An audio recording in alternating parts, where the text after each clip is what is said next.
ओम शांति। ओम शांति। ओम शांति।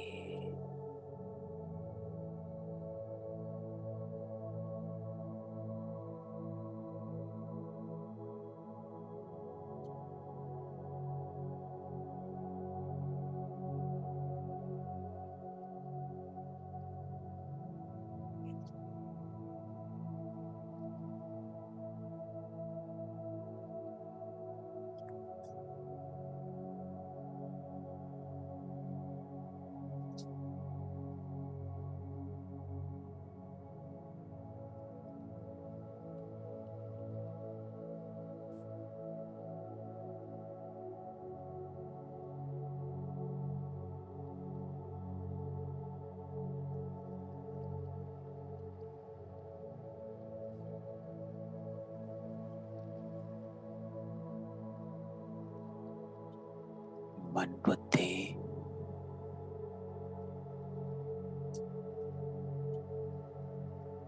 एकाग्र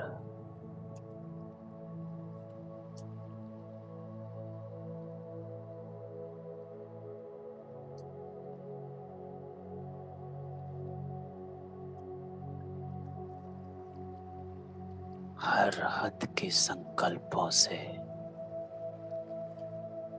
बातों से दूर हो।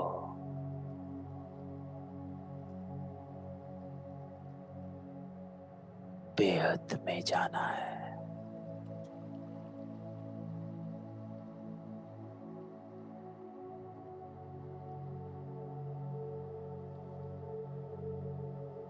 अपनी पहचान से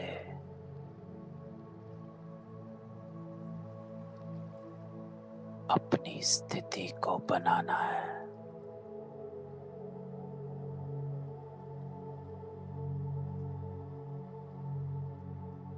मैं आत्मा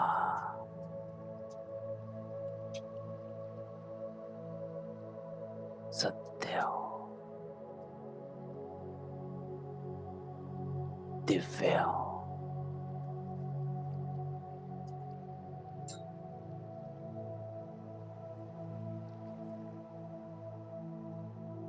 अपने सच्चे स्वरूप को रियलाइज करना है।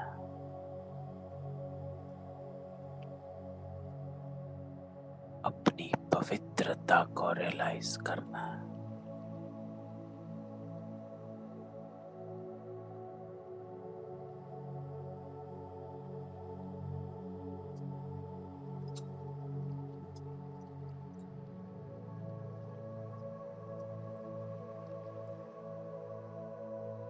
अपने को आत्मा समझ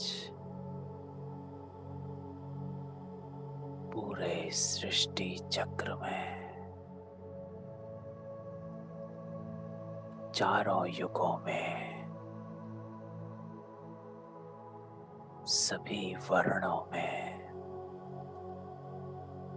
अपने आप को देख।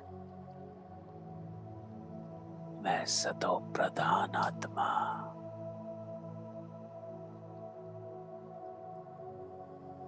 दैवी आत्मा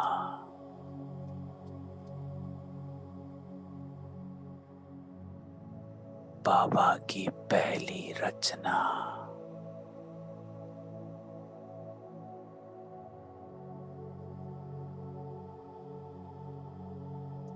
हर बातों से समेट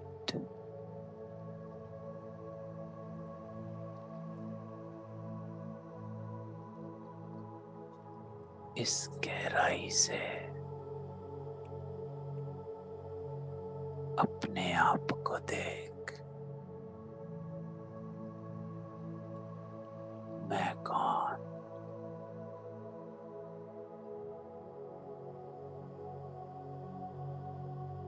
कल्प वृक्ष की जड़ों में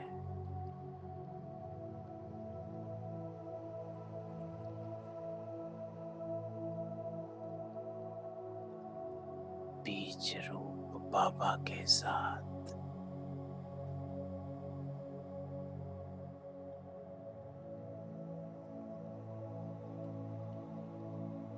हर कल्प की तरह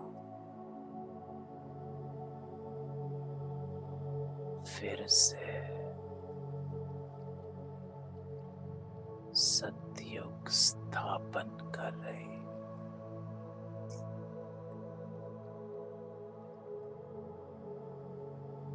ऊंचते ऊंच बाबा की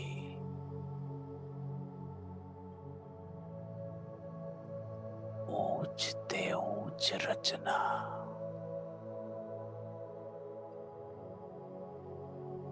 मैं आत्मा सत्य हूँ, दिव्य हूँ,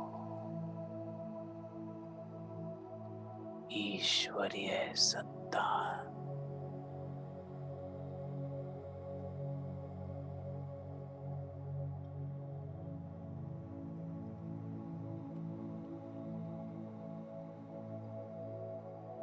अपने आप को देख।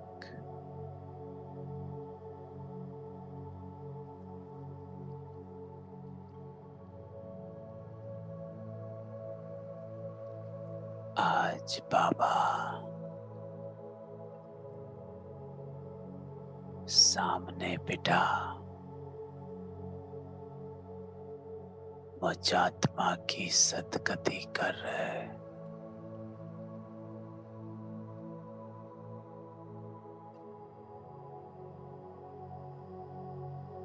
ज्ञान स्नान करा रहे।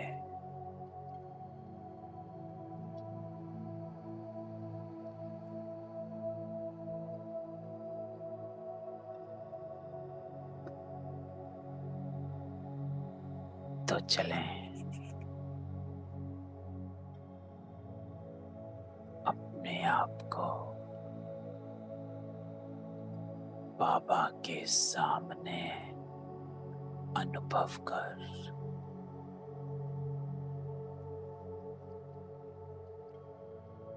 सवेरे सवेरे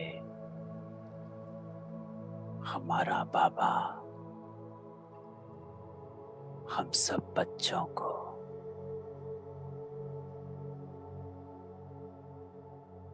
हमारी पहचान देने आया। सच्ची यात्रा कराने आया। सतो प्रधान बनाने आया।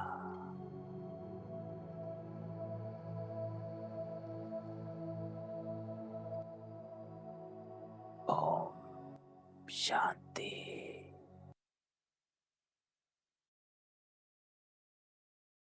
ओम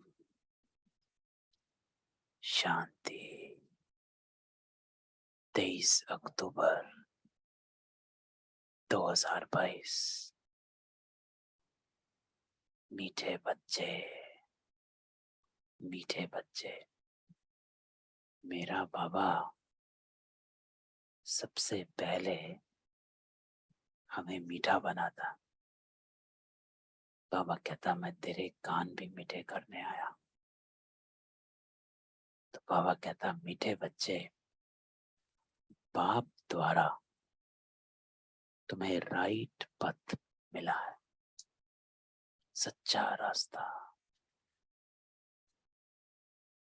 इसलिए कोई भी उल्टे कर्म व विकर्म नहीं करने हैं। तो आज बाबा कल की मुरली की तरह कल भी बाबा ने कर्म विकर्म अकर्म की गति समझाई। कहा कि बच्चे मेरी याद में रह जितना हो सके। आज बाबा कहता है कि तेरा बाबा तुझे सच्चा रास्ता दिखाता है, राइट पाथ है, राइचियसनेस का पाथ है।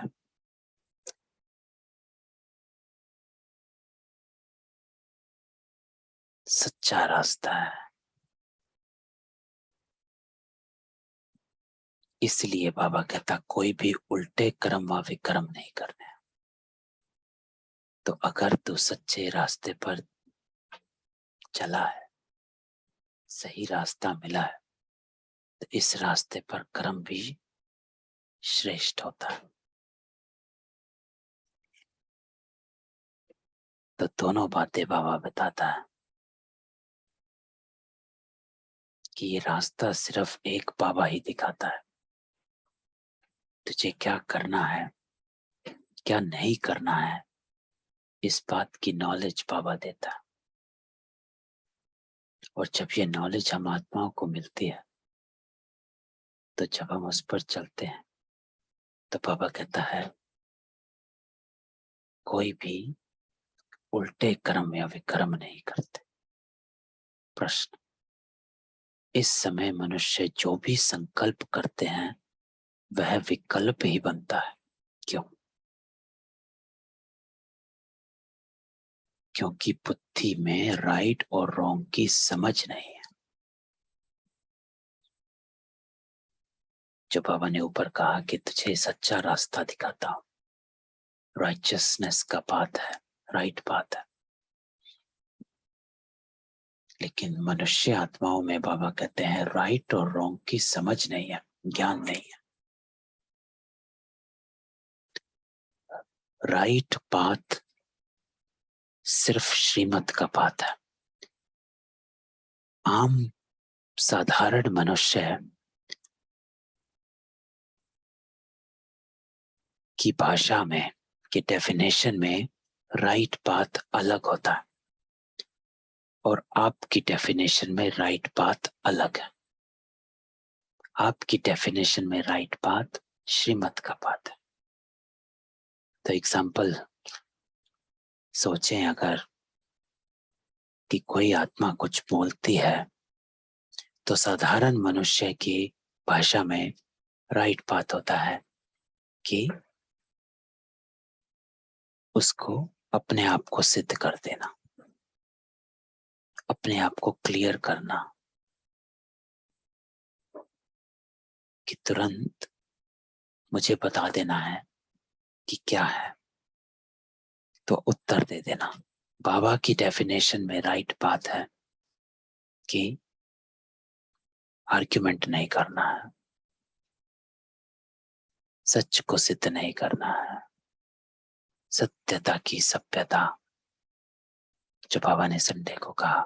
तो आपका राइट और आम साधारण मनुष्यों का राइट अलग है। तो बाबा कहता है बुद्धि में राइट और रॉन्ग की समझ नहीं है। माया ने बुद्धि को ताला लगा दिया है। तो माया बाबा 5 विकारों को कहता है। तो बाबा कहता है माया ने बुद्धि को ताला लगा दिया,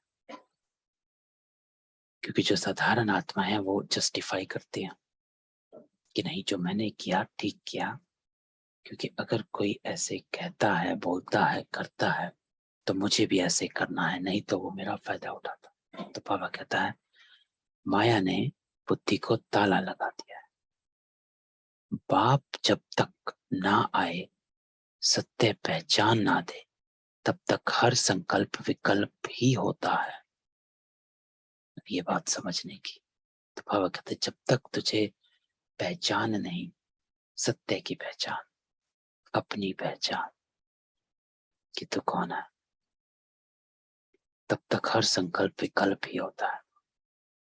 तो जब तक आत्मिकता में, तो जो संकल्प, इसका अर्थ बाबा कहता है कि जो संकल्प शरीरों में रह कर देह और देह की दुनिया और देह के संबंध, उसके आसपास जो घूमता संकल्प, वो संकल्प विकल्प ही होता है। और जो संकल्प आत्मिकता में किया जाता वो विकल्प नहीं, तो वो ही संकल्प सीधा होता है। तो बाबा कहता है सत्य पहचान, जब तक बाबा ना आए सत्य पहचान ना दे तब तक हर संकल्प विकल्प ही होता है। तो जो आत्मिकता में किया जाए वो संकल्प श्रेष्ठ, बाकी सब विकल्प। तो बाबा कहता है माया के राज्य में भल भगवान को याद करने का संकल्प करते हैं परंतु यथार्थ पहचानते नहीं है, इसलिए वह भी रॉन्ग हो जाता है। तो बाबा इसमें हमेशा कहता है कि जो बात यथार्थ नहीं है, एक्यूरेट नहीं है, पूरी पहचान से नहीं है, वो भी रॉन्ग हो जाती है। भक्ति भी भगवान को, भगत भी भगवान को याद करते, बट क्योंकि पहचान नहीं है तो वो याद भी रॉन्ग है। तो यह सब समझने की बहुत महीन बातें हैं।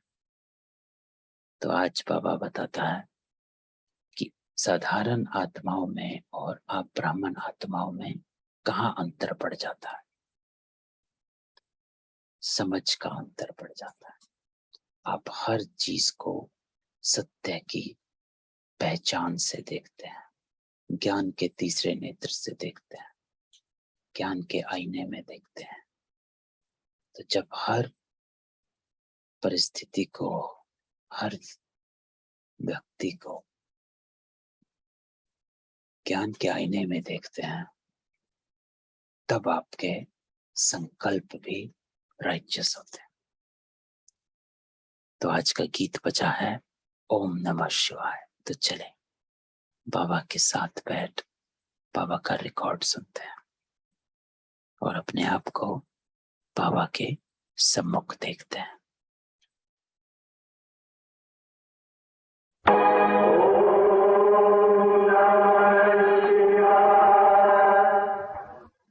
तुमात सहायक स्वामी सखा, तुम ही सबके रखवारे हो, जिसका कोई आधार नहीं, उसके तुम एक सहारे हो। तुमात ओम शांति। मीठे मीठे बच्चों ने गीत सुना। तो कैसे बाबा पहली लाइन में मीठा मीठा बना देता।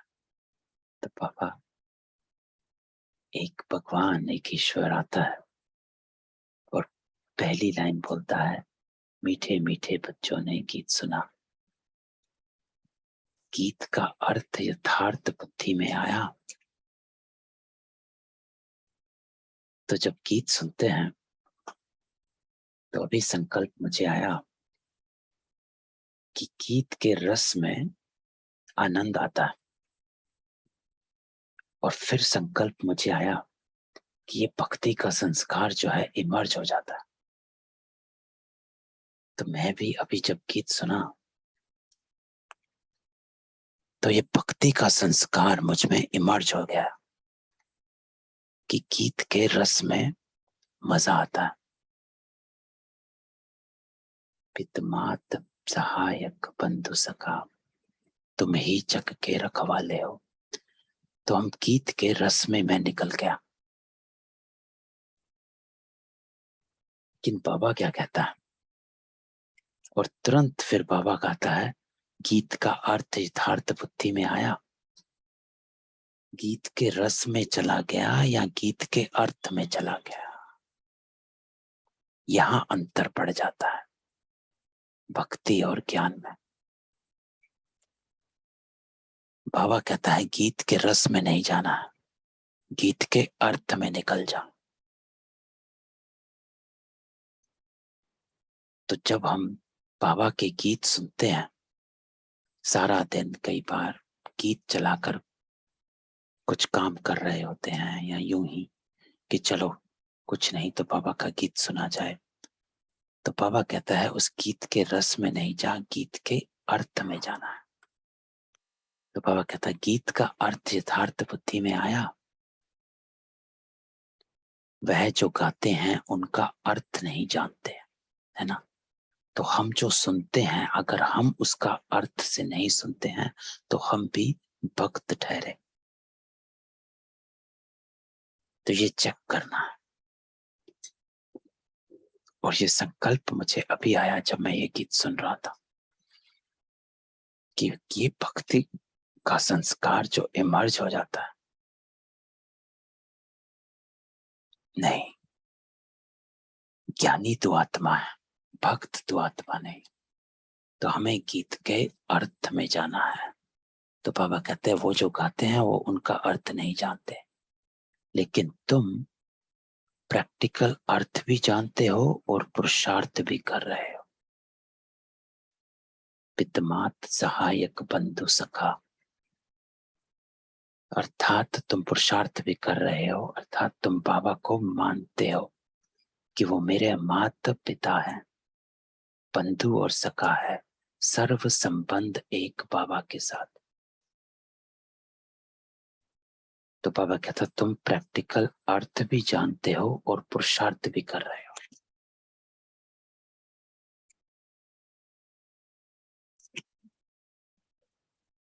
बाप द्वारा, क्योंकि अब सम्मुख सहायक है ना। तो बाबा के सम्मुख बैठे हैं और सहायक है। पितमात बंधु सखा, तुम ही जग के रखवाले हो, जिसका कोई सहारा नहीं, तुम सब एक सहारे हो। तो बाबा कहता है कि तुम ये मानते भी हो, ये जानते भी हो और पुरुषार्थ भी कर रहे हो। बाप द्वारा, क्योंकि अब सम्मुख सहायक है, क्योंकि अब आप प्रैक्टिकल में बाबा के सामने बैठे। तो अपने को अनुभव करो कि आज बाबा मुरली मुझे सामने बिठा के सुना रहा। तो बाबा कहता है सहायक बनते तब हैं जब भारी भीड़ आती है। तो सहायक बनते हो, तुम बच्चे जानते हो गुप्त रीति सहायक हैं। तो अपने आप को देखो कि क्या तुम अपने को ईश्वर के सहायक समझते हो, सेवाधारी समझते हो। तो बाबा कहते तुम बच्चे जानते हो गुप्त रीति सहायक है सब मनुष्य मात्र का।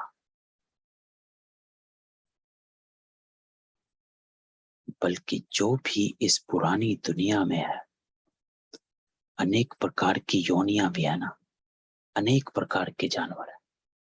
सत्युग में तो कोई अशुद्ध चीज जानवर आदि नहीं होंगे।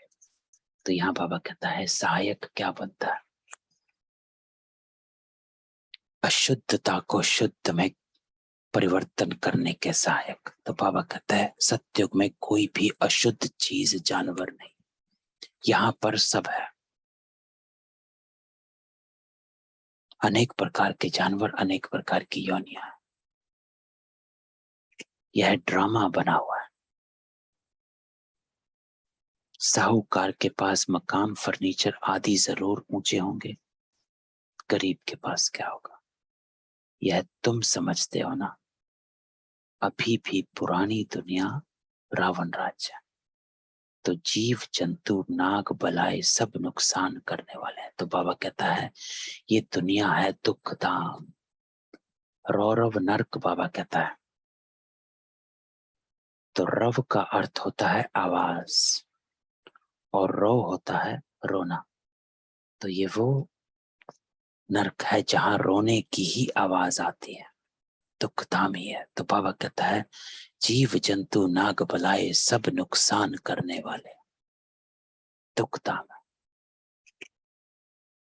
जैसे मनुष्य तमो प्रधान, वैसे इसकी सामग्री भी तमो प्रधान। तो सब कुछ तमो प्रधान।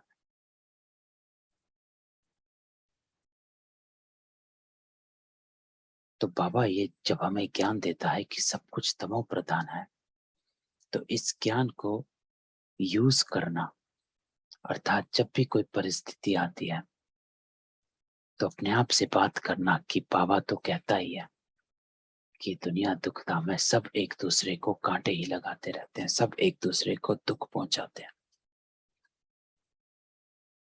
तो ये बातें बाबा ऐसे ही नहीं बोलता। बाबा कहता है इस बातों को यूज कर। किसके लिए? अपने संकल्पों को समेटने के लिए। तो जब भी कोई परिस्थिति आती है, कोई भी आत्मा निमित्त बनती है आपके कार्मिक अकाउंट सेटल कराने के लिए, तब कोई भी व्यर्थ संकल्प आता है उसको समेट। क्या सोचकर? क्योंकि ये मनुष्य तमो प्रधान, तो इनकी सामग्री भी तमो प्रधान, सब नुकसान करने वाले, दुखधाम। भल यहाँ कितने भी बड़े बड़े मकान 40 मंजिल के भी बनाते तो भी स्वर्ग के आगे तो कुछ भी नहीं।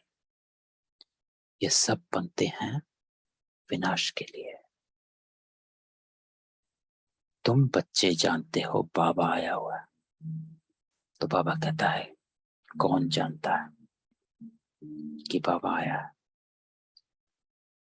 साधारण मनुष्य आत्माएं नहीं जानते, भक्त नहीं जानते हैं।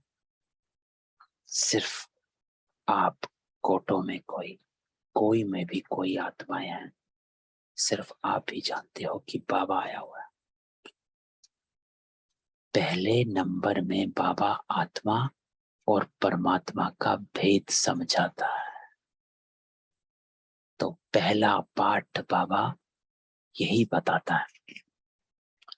ब्रह्मा बाबा को भी जब बाबा प्रवेश करता है तो सबसे पहला यही बताता है कि अपने आप को जान, तू कौन है। दादा लेखराज, तो तेरा इस शरीर का नाम है, लेकिन जो तेरी आत्मा है वो सतयुग में आई थी। ऐसे ही बाबा हम सबको कहता है कि तेरा नाम इस युग में, इस शरीर में जो है वो सिर्फ इस शरीर का नाम है, लेकिन तेरी आत्मा सतयुग में आई हुई है। तो सतयुग में आई हुई आत्मा है, तो अपने आप को ये याद दिलाना। क्योंकि बाबा कहते हैं मनुष्य जो है वो ना तो आत्मा को और ना परमात्मा को ही जानते हैं, आप जानते हो। तुम बच्चों ने जान लिया है आत्मा और परमात्मा का रूप क्या है। तो बाबा कहता है, बाबा ने समझाया है कि आत्मा और परमात्मा का रूप क्या है। मंदिरों में पूजा होती है, बनारस में बड़ा लिंग रखा हुआ है, उनकी सब पूजा करते हैं। कहते भी हैं कि आत्मा स्टार भ्रकुटी के बीच रहती है। अब भ्रकुटी के बीच बड़ी चीज हो तो ट्यूमर हो जाए। तो बाबा कैसे रमणीक भी है, तो कहते हैं ना बाबा को रमणीक, राजू रमणबाज। तो बाबा कहते हैं कि अब इतनी बड़ी आत्मा अगर प्रकृति के बीच हो जाए तो ट्यूमर हो जाए, ये समझने की बात है। परमात्मा भी स्टार है, परंतु तुम भूल जाते हो। तो इसका अर्थ बाबा क्या कहना चाहता है, भाव क्या कहना चाहता है कि आत्मा और परमात्मा जो है अति सूक्ष्म है, अति सूक्ष्म, अति सूक्ष्म।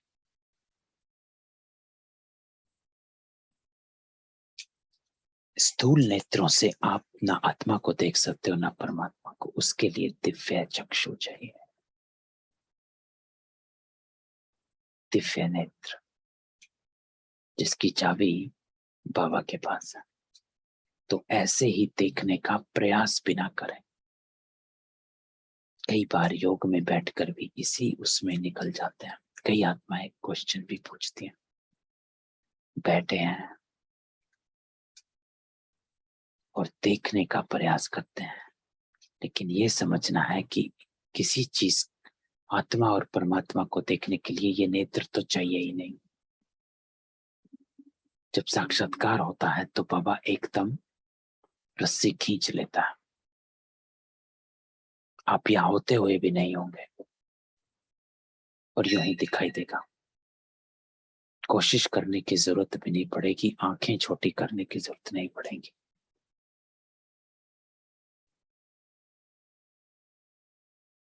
तो साक्षात्कार यूं ही हो जाता है।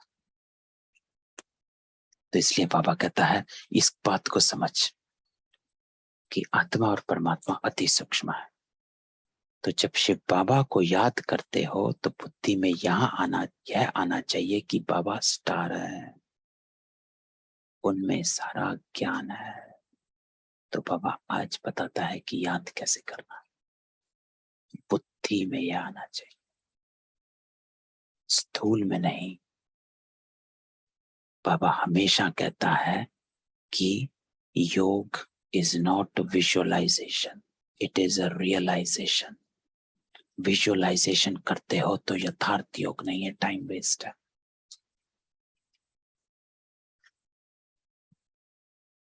तो जब शिव बाबा को याद करते हो तो बाबा एक लाइन कहता है, बुद्धि में यह आना चाहिए।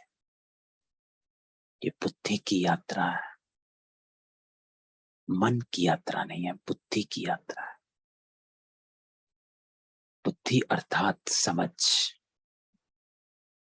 मान लेना। जो बाबा ने संडे को कहा था, जानना, मानना और चलना, इसलिए इसको बुद्धि का योग कहा जाता है। मान कि मैंने माना, माना अर्थात बुद्धि में धारण किया। और जब बुद्धि ने कुछ मान लिया तो उस पर चलना कि हाँ ये बात राइट है, तो उस पर चलती है। तो स्वीकार करना, अवेयरनेस से एक्सेप्टेंस। तो बाबा कहता है जब शिव बाबा को याद करते हो तो बुद्धि में आना चाहिए कि बाबा स्टार है, उनमें सारा ज्ञान है। वह सत्य है, चैतन्य है। सत्य है, चैतन्य है, लिविंग है, सामने है। बाबा सुन रहा है, देखता है, हमें बताता है, हमको टचिंग पावर, कैचिंग पावर देता है। तो जब योग में बैठते हो तो इस बात को इमर्ज करना होता है कि बाबा मुझे सामने बिठा, मुझे सतो प्रधान बना रहा है। सत्य है, चैतन्य है, लिविंग है, मुझसे बात करता है, मुझे टचिंग पावर देता है, कैचिंग पावर देता है, रियलाइज करवाता है।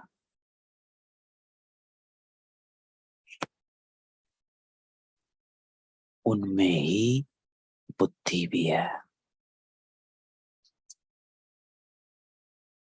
मन अलग चीज है, बुद्धि अलग चीज है, इस बात को समझना है। मन क्या करता है, सिर्फ संकल्प करता है।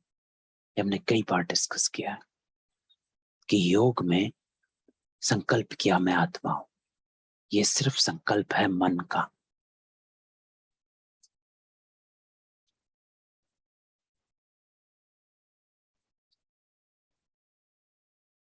लेकिन बुद्धि अलग चीज है। बाबा कहते हैं बुद्धि क्या करती है कि उस जो मन ने संकल्प किया मैं आत्मा हूं, बुद्धि उसकी गहराई में कौन सी आत्मा हूं,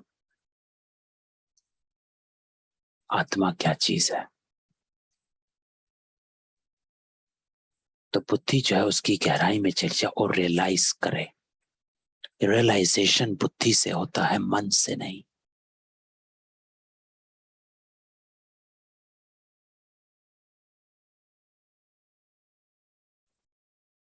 तो बाबा हमेशा कहते एक होता है लिसनिंग एंड रीडिंग, सुनना और पढ़ना। सुनने और पढ़ने से कुछ नहीं होता। क्लास में 40 बच्चे अगर होते हैं तो 40 के 40 बच्चे लेसन पढ़ भी रहे होते हैं और टीचर जब सुना रहा होता है तो सुन भी रहे होते हैं, है ना। लिसनिंग एंड रीडिंग सभी 40 के 40 बच्चे अगर क्लास में बैठे सभी कर रहे हैं, लेकिन एग्जाम में वही पास होता है जो उस लिसनिंग और रीडिंग को धारण कर कर उसको याद रखता है, और जब एग्जाम आता है तो उसका उत्तर वहां दे पाता है। तो listening and reading is not everything, except जब तक बुद्धि में धारण नहीं हुआ, मैंने माना नहीं, तब तक मेरी चलन में नहीं आता, मेरा संस्कार चेंज नहीं होता। तो सिर्फ सुनने से और पढ़ने से संस्कार चेंज नहीं होता, इसलिए हम मुरलियां पढ़ते आए, सुनते आए, संस्कार वही के वही। क्यों? क्योंकि मैंने एक्सेप्ट नहीं किया, मेरी बुद्धि ने उसको एक्सेप्ट नहीं किया कि चाहे कुछ हो जाए मुझे मीठा रहना है, चुप रहना है, क्रोध नहीं करना है, विक्रम नहीं करना है। तो बाबा कहता है मन अलग चीज है, बुद्धि अलग चीज है।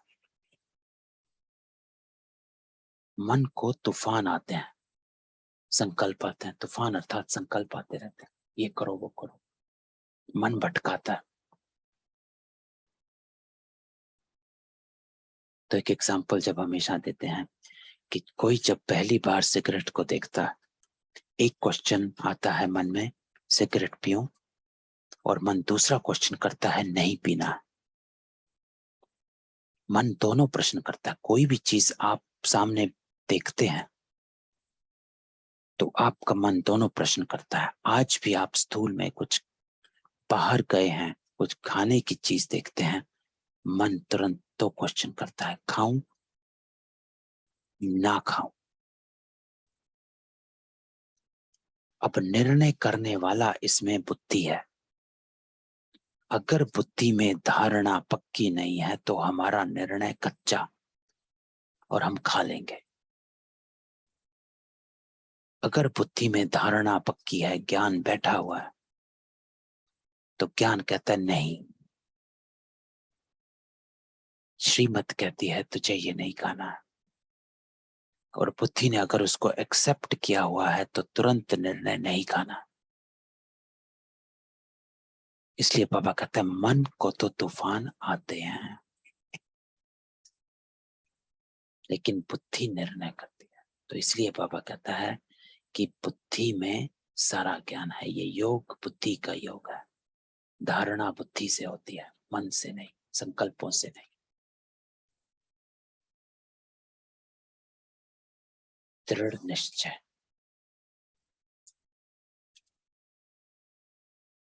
डिटरमिन्ड फेथ, है ना। तो सत्युग में बाबा कहता है कोई तूफान आदि आते नहीं है, यहां संकल्प विकल्प चलते हैं। बाबा कहते हैं यहां चलते हैं। क्यों? ये क्योंकि यहाँ पर द्वैत है। सत्युग में क्यों नहीं आते? क्योंकि वहां पर अद्वैत है। अद्वैत अर्थात एक धर्म, एक राज्य, एक मत, डुअलिटी है ही नहीं। There is always a one way and that is the only way and that is the right way. एक ही सत्य का बात है, एक ही मत है, एक धर्म, एक राज्य, एक मत। तो इसलिए वहां कोई तूफान आते नहीं है। डुअलिटी नहीं है तो युद्ध नहीं है, ये करूं या वो करूं, ऐसा है ही नहीं। एक संकल्प उठता है और वही सच होता है और वही राइचियस होता है। तो इसलिए सत्य को राइचियसनेस का युग कहते हैं। यहां पर बाबा कहते हैं संकल्प विकल्प चलते हैं क्योंकि यहां अनराइचियसनेस, डुअलिटी है। श्रीमत के साथ मनमत भी चलती है और परमत भी चलती है। उसने ये कहा था, वो ये सोचेंगे, उनकी सोच ये कहती है, अगर मैं ये करूंगा तो वो क्या सोचेंगे। कुछ दिन पहले एक आत्मा से बात हो रही थी तो यही रहता है कि वो आत्मा ये सोचती है कि मैं ब्रह्म कुमारी हूं, पीके में हूं, तो मुझे कैसा व्यवहार करना चाहिए। यहाँ परमत सामने आ गई। बाबा कहता है अरे भाई, वो क्या सोचती है, ये क्या सोचते हैं, इसको छोड़। बाबा क्या कहता है बस ये सुन। हमेशा बाबा, कल भी बाबा ने कहा था, मैं जो कहता हूं वो सुन, तुम्ही से सुनो, तुम्ही को कहूं,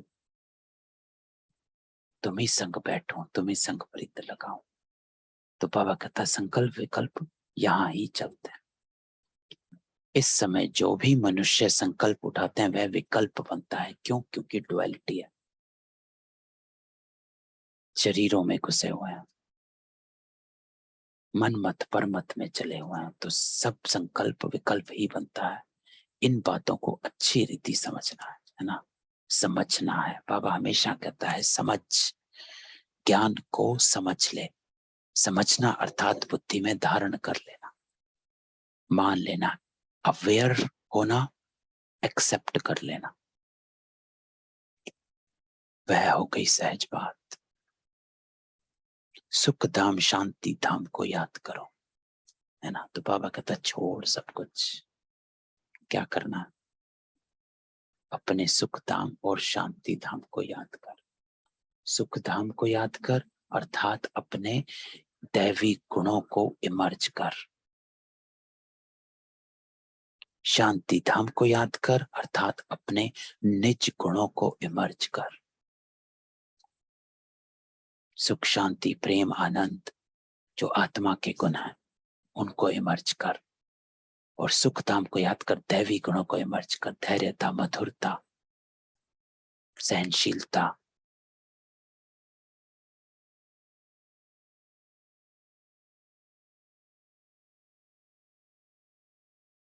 जितने भी 36 के 36 गुण हैं इमर्ज कर। तो बाबा कहता है यह फिर सूक्ष्म समझानी दी जाती है। आत्मा इतनी जो सूक्ष्म है वह सत्य है, चैतन्य है। तो बाबा कहता है ये समझाने की आत्मा सत्य है, चैतन्य है, अति सूक्ष्म है।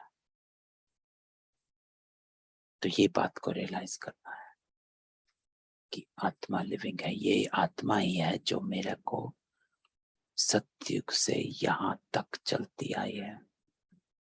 यही आत्मा है जो शांति धाम में जाएगी, यही आत्मा सुख धाम में जाएगी। तो बाबा कहता है आत्मा जब गर्भ में प्रवेश करती है तभी चरपुर होती है। यूं तो 5 तत्वों में भी कुछ चैतन्यता है, तब तो बढ़ते हैं, परंतु उनमें मन बुद्धि नहीं है। तो बाबा राज की बात बताता है कि जब आत्मा शरीर में प्रवेश करती है तो चुरपुर होती है। तो आत्मा, बाबा कहता है कि जैसे हमें सबको पता है कि 2nd या 3rd मंथ आत्मा प्रवेश करती है गर्भ में, जब शरीर की सभी ऑर्गन्स जो हैं वो बन जाती हैं, उसके बाद आत्मा प्रवेश करती है।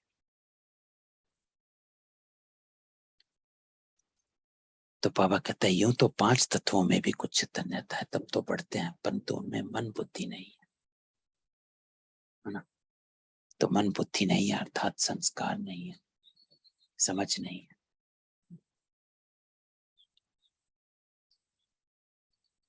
ना देखने की शक्ति है, ना सुनने की शक्ति है।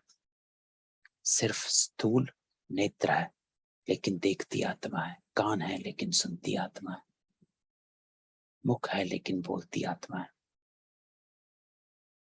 हाथ है लेकिन स्पर्श को महसूस आत्मा करती है। तो बाबा कहते हैं 5 इंद्रियां हैं लेकिन मन बुद्धि से ये इंद्रियां चलती है। तो बाबा कहता है उन चीजों में संकल्प आदि की बात नहीं। गर्भ में पिंड बढ़ता है, तो जैसे झाड़ बढ़ता है वैसे पिंड बढ़ता है, परंतु उनमें ज्ञान नहीं। ज्ञान भक्ति मनुष्य के लिए, भक्ति आत्मा करती है और ज्ञान भी आत्मा ही लेती है। आत्मा में ही मन बुद्धि है। तो आज बाबा आत्मा पहला पाठ पक्का कराता कि आत्मा क्या है। सिर्फ मैं आत्मा हूं ये जान लेना नहीं, लेकिन असल में आत्मा क्या है ये तो हम सब जानते हैं कि मैं आत्मा हूं, लेकिन what exactly is a soul. तो बाबा कहता है आत्मा में ही मन बुद्धि है। तो ये समझना कि मेरा मन बुद्धि और संस्कार जो है वो मेरी आत्मा में है। पहले मन में अच्छा व बुरा संकल्प आता है, फिर इस बुद्धि सोचती है करूंगा नहीं करूं, जो भी हमने डिस्कस किया कि कहीं भी हम इधर उधर जाते हैं, बाहर जाते हैं, तो हमेशा, क्योंकि इस संसार में तो सब कुछ है, हर तरह के मनुष्य हैं, तो ये क्वेश्चन जरूर आता है करूं या नहीं करूं। किसी ने मुझे कुछ कहा तो मैं इसको उत्तर दूं या चुप रहूं, मीठा बोलूं कि कड़वा बोलूं, रिएक्ट करूं या रहने दो। बुद्धि सोचती है, मन नहीं। मन में तो दोनों संकल्प आते हैं, तुरंत जवाब देता हूं, पलट कर जवाब देता हूं, क्रोध करता हूं। मन में तो दोनों संकल्प आते हैं, क्रोध करूं या चुप रहूं, लेकिन बुद्धि सोचती है।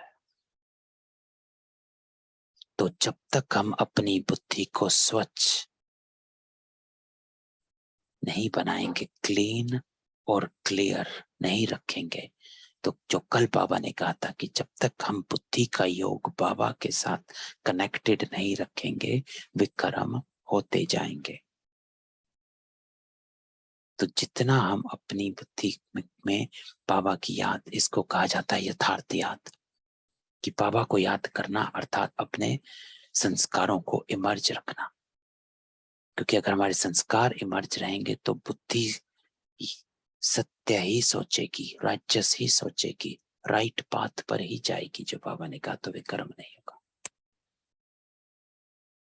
तो जब तक बाप नहीं आते हैं तब तक आत्मा जो संकल्प करती है वे विकल्प ही बनता है। भल भगवान को याद करते हैं, परंतु राइट है व रॉन्ग है यह भी समझते नहीं। ब्रह्म तो भगवान है नहीं। मनुष्य को संकल्प उठता है कि भगवान को याद करें, बुद्धि कहती है यह राइट है, परंतु बुद्धि का ताला बंद है क्योंकि माया का राज्य है। अब बाबा एक और बात कहता है, बुद्धि को राइट और रॉन्ग की समझ,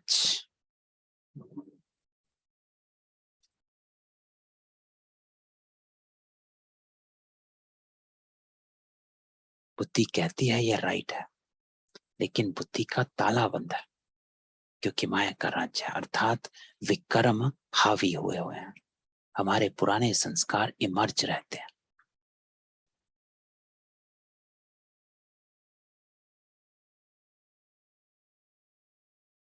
तो समझ नहीं है, बाबा कहता। जो कल बाबा ने कहा था कि रॉन्ग को भी राइट समझते हैं, जस्टिफाई करने लग जाते हैं कि नहीं मैं तो ठीक हूं, इस परिस्थिति में यही राइट था। बाबा तो कहते हैं लेकिन प्रैक्टिकल में यही राइट है। तो बाबा कहता है राइट रॉन्ग को राइट समझ लेते हैं और विकर्म कर बैठते हैं। क्यों? क्योंकि बुद्धि का ताला बंद है।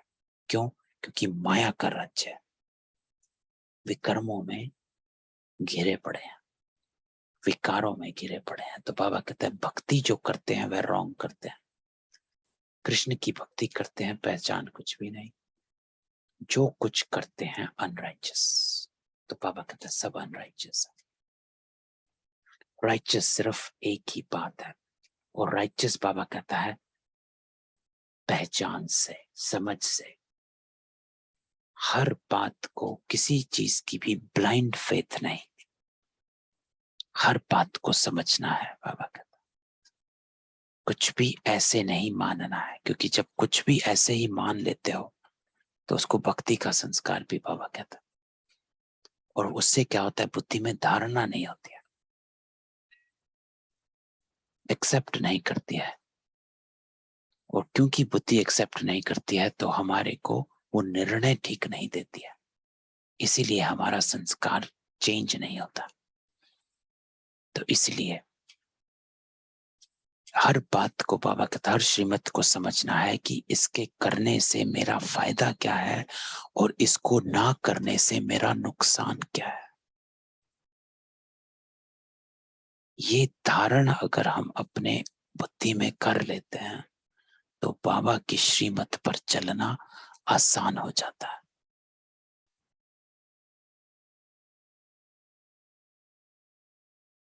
कि इसको ना करने से मेरा नुकसान क्या है। तो बाबा कहते हैं जो कुछ करते हैं अनराइचस। अब पाप द्वारा बुद्धि को अक्ल मिली है। अभी हमें अपने आप से पूछना, बाबा कहता है बेअकल थे, नालायक थे, तो बाबा ये शब्द यूज करता है हमेशा। आप नालायक थे, अब लायक बन रहे हो।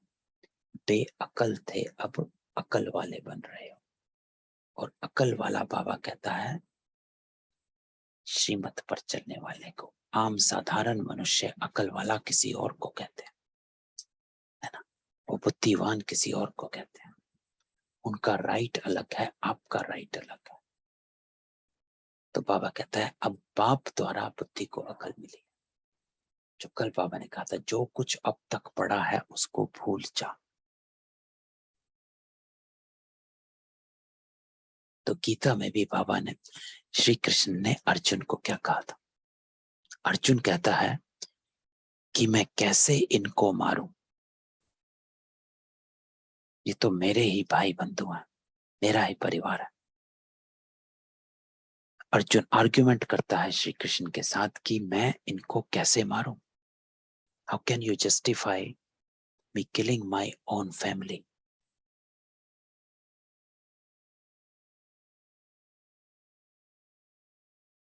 तो कृष्ण अर्जुन को एक ही जवाब देता,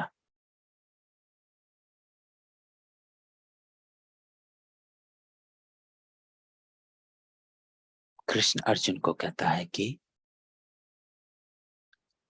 अर्जुन कहता है ये मेरा परिवार है, मैं इसको कैसे मारूं। कृष्ण अर्जुन को कहते हैं कि तेरा धर्म ही तेरा कर्म है, अपने धर्म को जान अर्जुन। वही बात बाबा हमको कह रहा है कि जब तू ब्राह्मण बना तेरा धर्म चेंज हो गया। तो ब्राह्मण जन्म का धर्म ही ब्राह्मण जन्म का कर्म है, और ब्राह्मण जन्म का धर्म है मर्यादाओं के अंदर रहना, श्रीमत पर चलना। तो तेरा धर्म ही तेरा कर्म बन जाता है, वही राइट बन जाता है। इसी को बाबा कहता है कि बुद्धि को अकल मिली है, तुझे तेरी पहचान मिली है।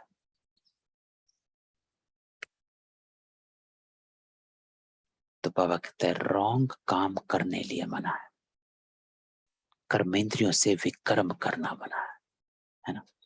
रॉन्ग काम करना मना है, कर्मेंद्रियों से विक्रम करना मना है। बुद्धि कहती है ईश्वर सर्वव्यापी नहीं है। अब बुद्धि को राइट पथ मिला है। ब्यूटीफुल मुरली।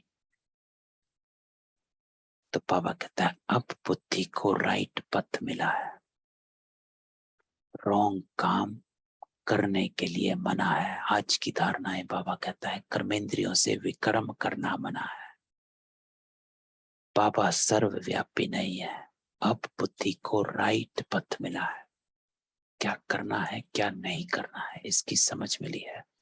तुमको हर बात की सही समझ मिली है, हर कर्म की श्रीमत को चेक कर सकते हो, हर बात की सही समझ मिली है। बाबा कहता है राइट क्या है रॉन्ग क्या है।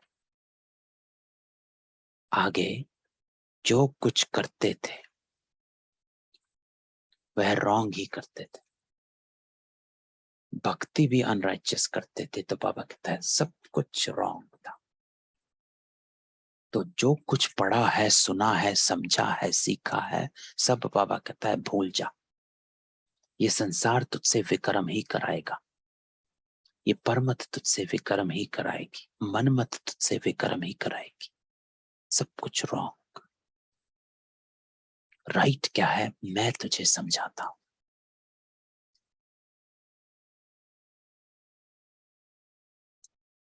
तो बाबा कहता है शिव की भक्ति करते हैं, बड़ा लिंग बनाते हैं, परंतु इतना बड़ा शिव बाबा थोड़ा ही है। अब तुम्हारी बुद्धि का ताला खुला है, तब समझते हो सब अनराइचियस है। अब बाबा कहता है समझ में आया। तो जो अर्जुन की बात है, तब अर्जुन को समझ में आता है जब कृष्ण कहता है कि अर्जुन तेरा धर्म ही तेरा कर्म है, अपने धर्म को जान। तब समझते हो सब अनराइचियस हैं, जो तेरे सामने है सब अनराइचियस है। अब तुम्हारी बुद्धि का ताला खुला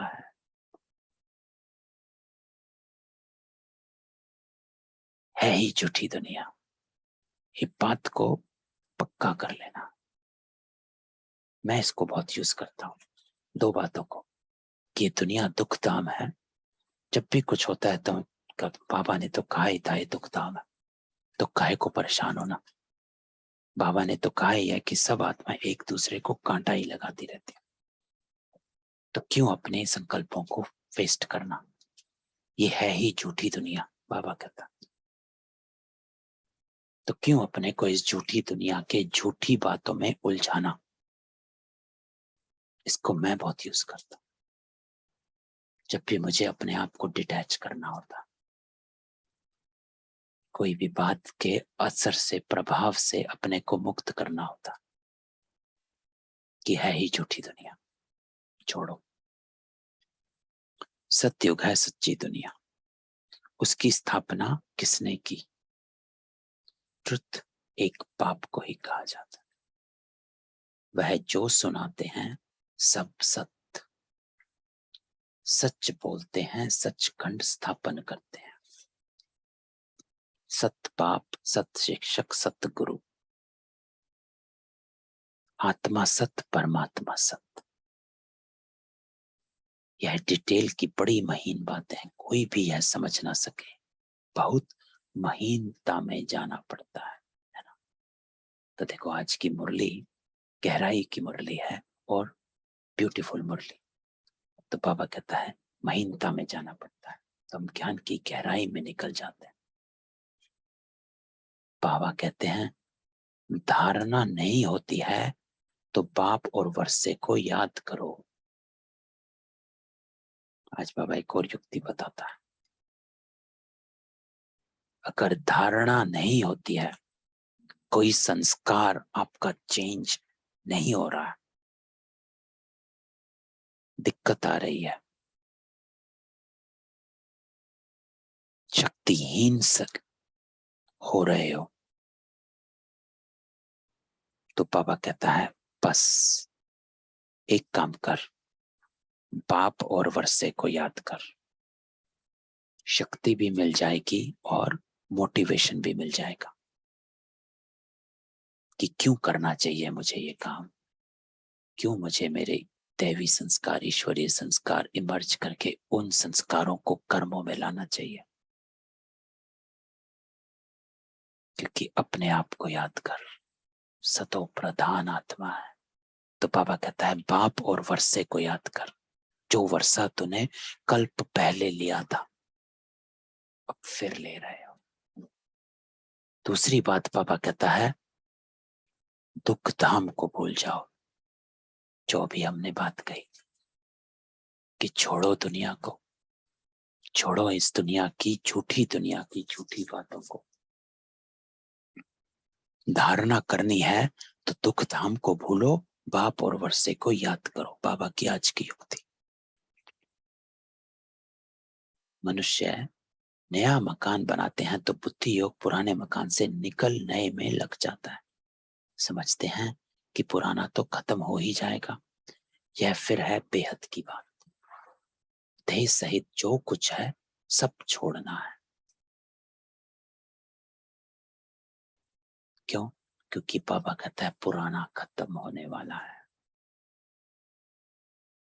तो देह सहित जो कुछ है सब छोड़ना है। यह देह भी तो वापस नहीं जानी है ना। बाबा तो आत्माओं को लेने आया है।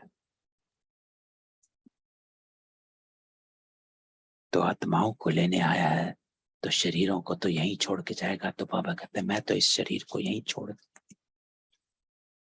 तुझे तो यहीं छोड़ना है, वापस तो मैं सिर्फ आत्मा को लेकर जाऊंगा।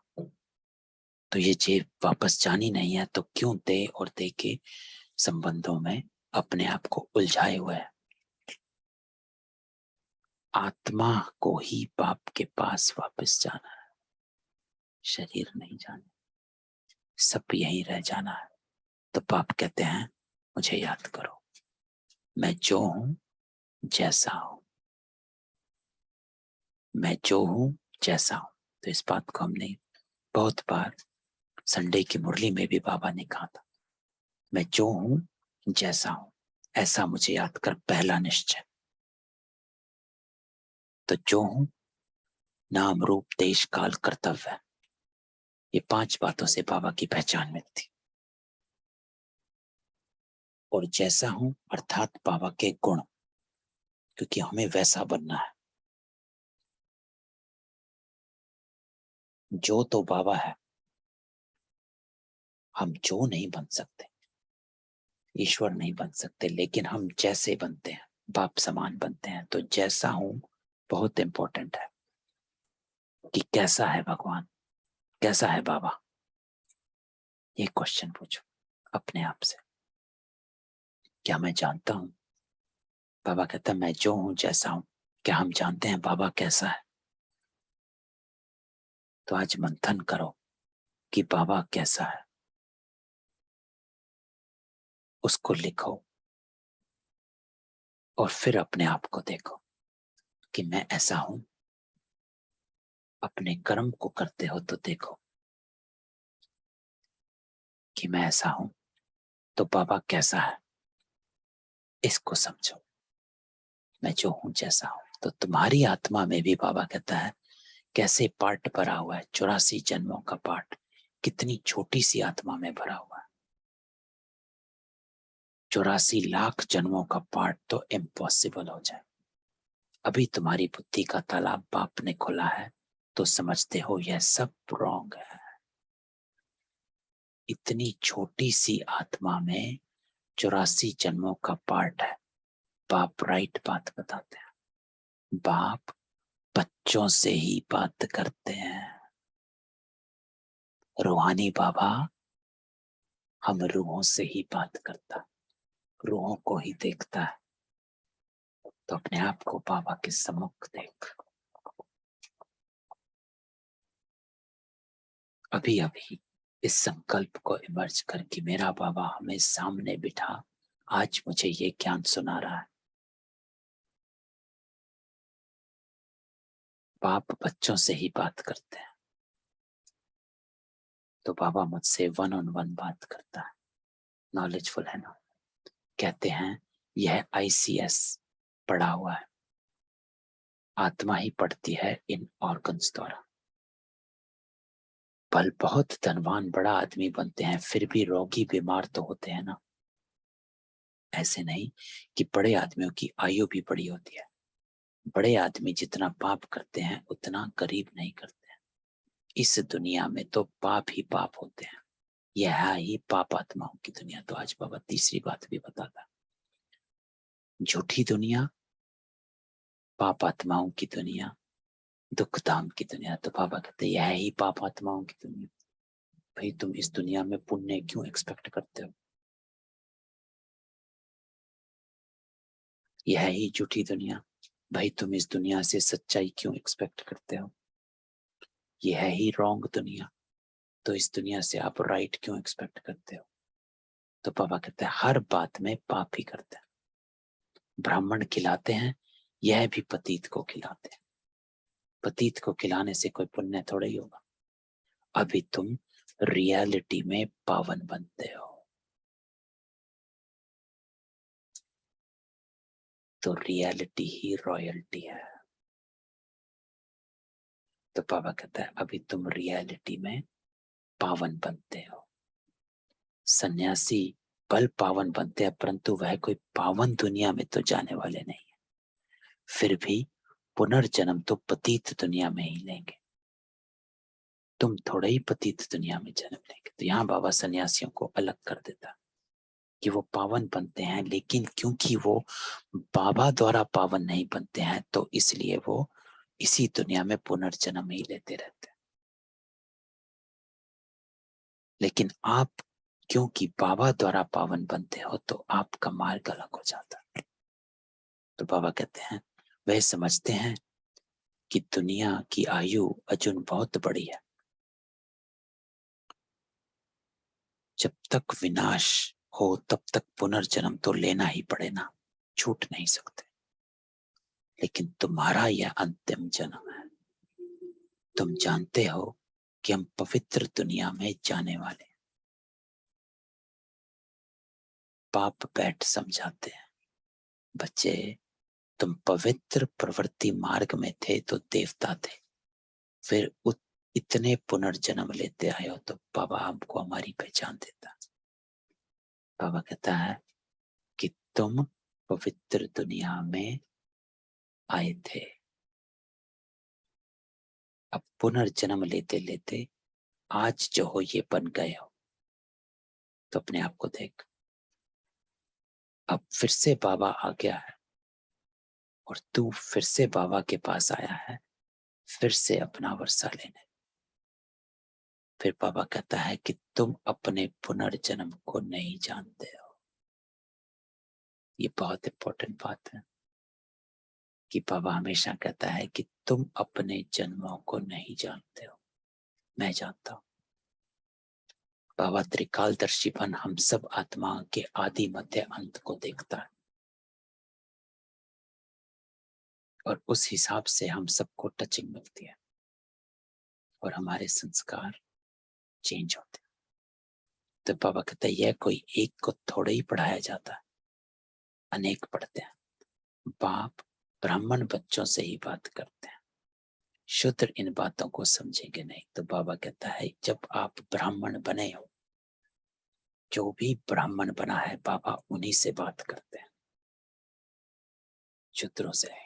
तो अपने आप को देखो, क्या मैं ब्राह्मण बना हूं? मेरा धर्म कन्वर्ट हो गया है। बाबा 3 धर्म की स्थापना करते हैं, ब्राह्मण धर्म, देवता धर्म, क्षत्रिय धर्म। सबसे पहले धर्म बाबा स्थापन करते हैं ब्राह्मण धर्म।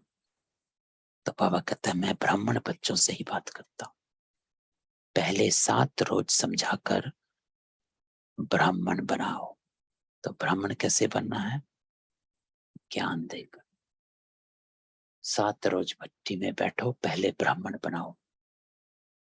जो समझेंगे हम शिववंशी ब्रह्मा कुमार कुमारी हैं, इस पढ़ाई से तुम नई दुनिया के मालिक बनते हो। यह है ब्रह्मा मुख वंशावली। प्रजापिता ब्रह्मा के सब बच्चे हैं, उनको ग्रेट ग्रेट ग्रैंडफादर कहा जाता है। अब ब्रह्मा को हमेशा बड़ा बूढ़ा दिखाते हैं। तो बाबा कहता है चित्रों में जब भी देखते हैं तो ब्रह्मा को हमेशा बूढ़ा दिखाते हैं, जैसे क्राइस्ट है। क्रिश्चियन लोग पुनर्जन्म तो लेते आते हैं, ग्रेट ग्रेट ग्रैंड क्राइस्ट, परंतु वह शिव बाबा तो निराकार है, उनको सिर्फ फादर कहेंगे। तो ये राज की बात बाबा कहता है कि ब्रह्मा को ग्रेट ग्रेट ग्रेट ग्रैंडफादर कहते हैं, शिव बाबा को ग्रेट ग्रेट ग्रेट ग्रैंडफादर नहीं कहते, शिव बाबा को फादर कहते हैं। क्यों? क्योंकि वो निराकार है, पुनर्जन्म में नहीं आता है। ब्रह्मा जो पुनर्जन्म में आता रहता है, इसलिए उसको ग्रेट ग्रेट ग्रैंडफादर कहा जाता है। शिव बाबा को सिर्फ फादर कहेंगे, वह है ही निराकार, क्योंकि वो पुनर्जन्म में नहीं आते। उनको गॉड फादर कहते हैं, ग्रेट ग्रेट गॉड फादर नहीं कहते, गॉड फादर। क्यों? एक ही है। उनका कोई फादर नहीं, गुरु भी नहीं, क्योंकि वह सत्य गुरु है। तब वे गुरु लोग कौन है? वह जिस्मानी यात्रा करते हैं, हम रूहानी यात्रा करते हैं। यहाँ बाबा अंतर करता है कि आप ज्ञानी तो आत्मा रूहानी यात्रा करते हैं, और वो भक्ति आत्माएं जिस्मानी यात्रा करती है। यहाँ कोई मरते हैं, कहेंगे स्वर्ग पधारा, तो यह झूठ बोला ना, आते तो फिर भी यहाँ ही है। कोई कहते फलाना ज्योति ज्योत समाया, अच्छा बड़े बड़े साधु संत मर जाते हैं, अगर वह ज्योति ज्योत जाकर समाया, फिर उनकी बरसी क्यों मनाते हो? ज्योति में समाया यह तो बड़ा अच्छा हुआ, फिर बरसी मनाना, उनको खिलाना पिलाना, यह तो फिर झूठा हुआ है ना। वैकुंठवासी हो गया, फिर उनको नरक का भोजन क्यों खिलाते? इनको कहा जाता है अनराइचस। तो आज बाबा एक एक बात को पकड़कर कहता है कि अनराइचस, ब्लाइंड फेथ में चले हुए हैं, समझ के बगैर चले हुए हैं, बुद्धि का ताला बंद है, कुछ भी करते रहते। तो बाबा कहता है जो कुछ करते हैं उल्टा ही करते। मनुष्य की बुद्धि को बिल्कुल ताला लगाओ। बाप कहते हैं मैं आकर ताला खोलता हूं, लेकिन माया ताला लगा देती है। तो जैसे ही विकारों में चले जाते हो तो बाबा कहते हैं तुरंत ताला लग जाता है, बुद्धि का ताला बंद, सोचने समझने की शक्ति समाप्त, रॉन्ग को राइट समझने लग जाएंगे। तो बाबा कहते हैं ईश्वर सर्वव्यापी है, समझते हैं ये ज्ञान परंपरा से चला आता है, इन विचारों को कुछ भी पता नहीं। ज्ञान और भक्ति, ब्रह्मा का दिन और ब्रह्मा की रात दोनों इक्वल होता है ना। तो ज्ञान ब्रह्मा का दिन और भक्ति ब्रह्मा की रात। तो फिर सतयुग दिन की इतनी बड़ी आयु और रात का इतना छोटा क्यों कर दिया है? ब्रह्मा का दिन और ब्रह्मा की रात दोनों इक्वल होनी चाहिए, ये बेहद की बात। तो बाप आकर सब बातें समझाते हैं। बाप को ही ज्ञान रत्नों का सागर कहा जाता है। एक एक रत्न की वैल्यू लाखों रुपया है। तो बाप बच्चों को समझाते हैं कल की बात है, तुमको समझाकर राज्य भाग्य देकर गया था। तो बाबा फिर से याद दिलाता है कि अभी कल ही की बात है कि मैं तुमको राज्य भाग्य देकर गया था, स्वर्ग देकर गया था, तुमने क्या किया? तो बाबा कहता है तुमने राज्य क्या किया? गंवा दिया। कल तुमको राजाई थी, आज है नहीं, फिर ले लो। आज और कल की बात है। भारत कल स्वर्ग था, भारत में ही शिव जयंती मनाते हैं, जरूर शिव बाबा आया होगा, अब फिर से आया, तुमको राज्य भाग्य दे रहे हैं। अब तुम कौड़ी से हीरे जैसा बने हो। तुम एक्टर्स ने बेहद के ड्रामा के आदि मध्य अंत को जाना है, अर्थात त्रिकालदर्शी बने हो। तो बाबा कहते हैं आप ही हो जिसने इस ड्रामा को जाना है, और आप ही हो जो अब बाबा कौड़ी से हीरा बनाता है। तो बाबा कहते हैं मीठे मीठे बच्चे मुझ बाप को याद कर, भूलो नहीं, है ना। तो बाबा को याद करना अर्थात अपने ईश्वरीय संस्कारों को इमर्ज रख। बाबा कैसा है वैसा मुझे बनना है। और बाबा कहता है इस ही जन्म में बनना है, सत्युग में नहीं बनना। सत्युग में तो प्रारब्ध है, इस जन्म में बनना है। तो बाबा कहता है भूलो नहीं, मैं तुमको स्वर्ग का मालिक बनाने आया हूं। तुम नरक के मालिक बनाने वालों को भूलते नहीं हो और मुझ बाप को भूल जाते हो। माया जरूर बुलाएगी। तो बाबा कहते हैं माया जरूर बुलाए। कल भी बाबा ने कहा था कि ज्ञान में माया नहीं विघ्न डालती है, योग में डालती है। तो माया जरूर बुलाएगी, परंतु तुम कोशिश करो याद में रहने की। तो योग में क्यों माया विघ्न डालती है? क्योंकि योग है याद। तो जब याद करते हैं तो बुद्धि में बहुत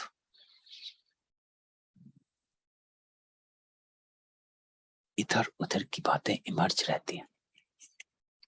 बुद्धि हमेशा यहां से वहां लेकर चली जाती है। याद में बैठे हैं तो कोई ना कोई बात याद आ जाती है। तो इसलिए बाबा कहता है कोशिश करो याद में रहने की। आत्मा को बाप ज्ञान देते हैं। आत्मा का काम है बाप से वर्षा लेना, देह अभिमान छोड़ना है। तो बाबा कहते हैं जब योग में बैठते हो पहले इस बात को अपने आप से कहना है कि देह अभिमान छोड़ना है, अर्थात देह और देह से रिलेटेड जो भी बातें हैं उन सब बातों को थोड़ी देर के लिए जैसे ही योग में बैठो छोड़ो। कहो कि नहीं,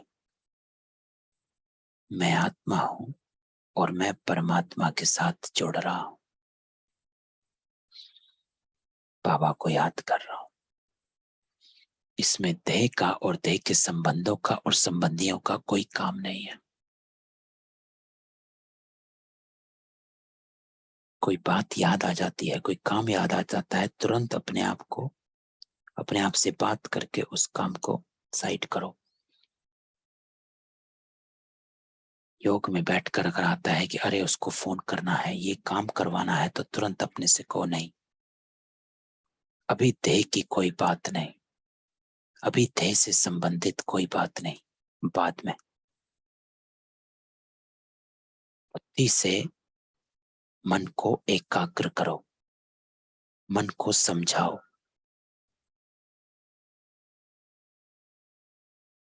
कि अभी मुझे इन सब देह की बातों का कोई काम नहीं है, ये टाइम नहीं है, अभी मुझे बाबा से बात करनी है। तो कोई भी संकल्प इधर उधर का आता है तुरंत उसको साइड करो।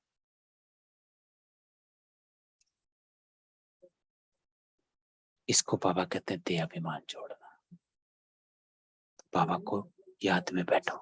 इसी को कहते हैं माया विघ्न डालती है याद के अंदर, कि कोई ना कोई बात आपके सामने आ जाती है। अरे ये करना था, खाना बनाना था, वो करना था, ऑफिस जाना है, ऑफिस में ये काम है। तुरंत देखो अभी देह से रिलेटेड कोई काम नहीं, कोई संकल्प नहीं, साइड, बाद में, योग के बाद इस बारे में सोचेंगे। तुरंत उस बात को साइड करो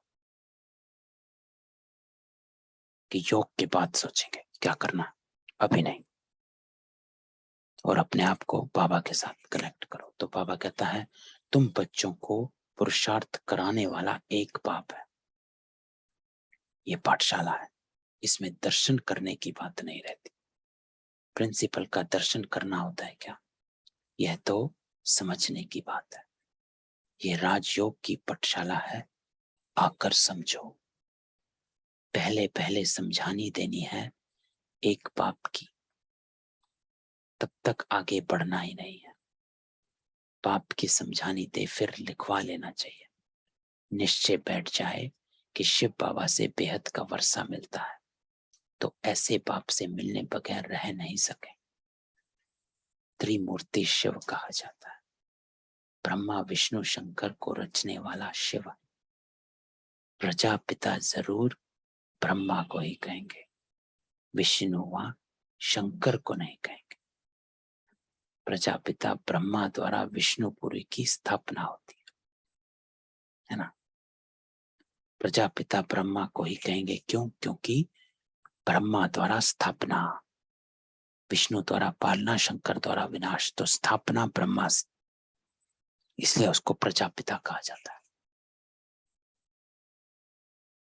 जगत पिता और वह जगत अम्बा फिर लक्ष्मी नारायण जाकर बनते हैं, उनके बच्चे वारिस बनते हैं। बाकी त्रिमूर्ति ब्रह्मा का तो अर्थ ही नहीं निकलता। त्रिमूर्ति ब्रह्मा नहीं, त्रिमूर्ति शिव है। इन ब्रह्मा में बाप ने प्रवेश किया है, इनकी आत्मा को बाप पवित्र बनाते हैं और साथ साथ हमारी आत्मा को बाबा पवित्र बनाता है। आज मीठे मीठे सिकिलते बच्चों प्रति माता पिता बाप दादा का याद प्यार और गुड मॉर्निंग। रूहानी बाप की रूहानी बच्चों को नमस्ते। हम रूहानी बच्चों की रूहानी बाप दादा को याद प्यार नमस्ते और गुड मॉर्निंग।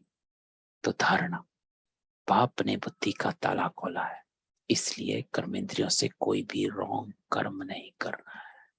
तो आज का धारणा पक्का पाठ, ध्यान रखना है कोई भी संकल्प विकल्प का रूप ना ले ले। इंपॉर्टेंट है, कोई भी संकल्प विकल्प का रूप ना ले ले।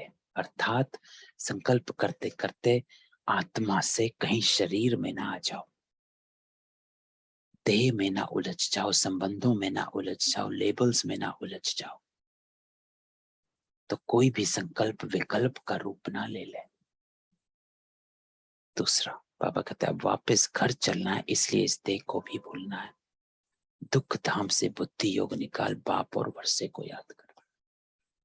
तो आज बाबा ने 2-3 बात कही, झूठी दुनिया है, पाप आत्माओं की दुनिया है, दुख धाम की दुनिया है, तो इसको भूल, काहे को उलझना, बाबा और वर्षे को याद कर। वरदान,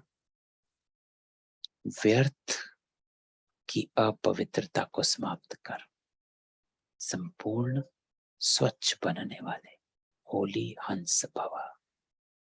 तो बाबा आज हम सब बच्चों को वरदान देता है, होली हंस भवा, कि होली हंस बन जाओ। तो उसके लिए बाबा क्या कहता है, उसके लिए बाबा का युक्ति है कि व्यर्थ जो है, व्यर्थ को समाप्त कर, संपूर्ण स्वच्छ। जो आज मुरली में भी है कि ध्यान रखना है संकल्प विकल्प का रूप न ले ले। विकल्प जो है व्यर्थ है, तो व्यर्थ को समाप्त कर संपूर्ण स्वच्छ बन।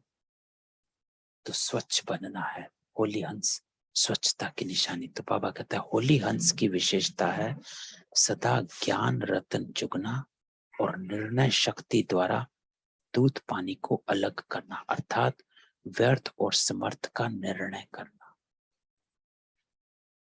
तो आज का वरदान मुरली से कनेक्टेड है।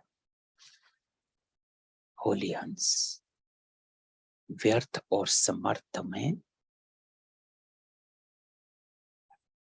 डिस्टिंक्शन करना, अलग करना, परखना, परखने की शक्ति की व्यर्थ क्या है और समर्थ क्या है। तो बुद्धि पहले परखती है फिर निर्णय करती है।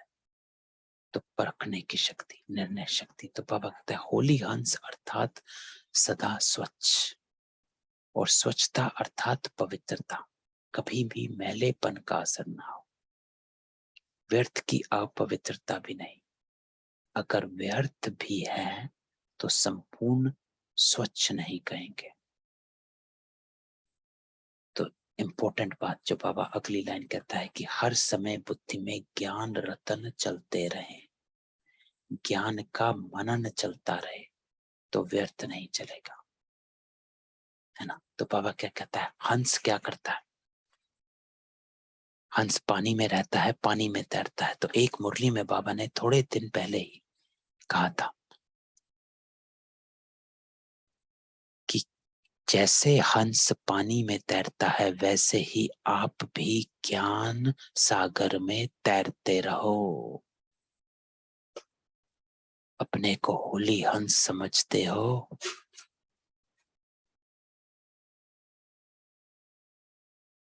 तो हर समय बुद्धि में ज्ञान रतन चलते रहें, ज्ञान का मनन चलता रहे।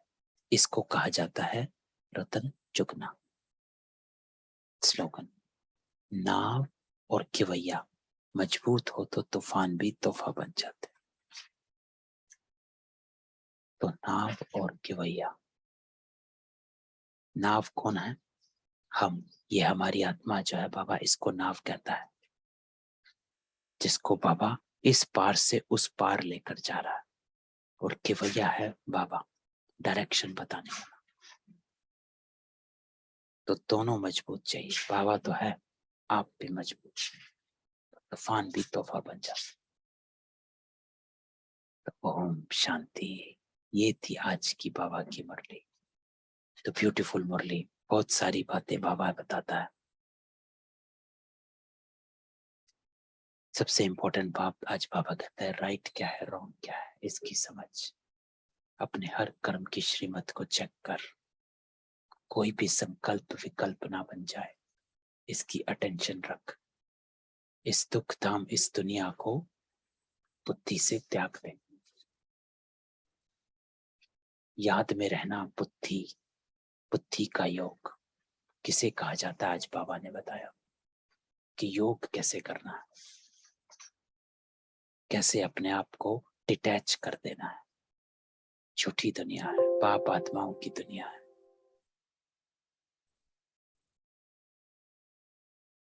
तो किसी आत्मा का कोई कृष्ण हो, सबको अनम्यूट करता हूं।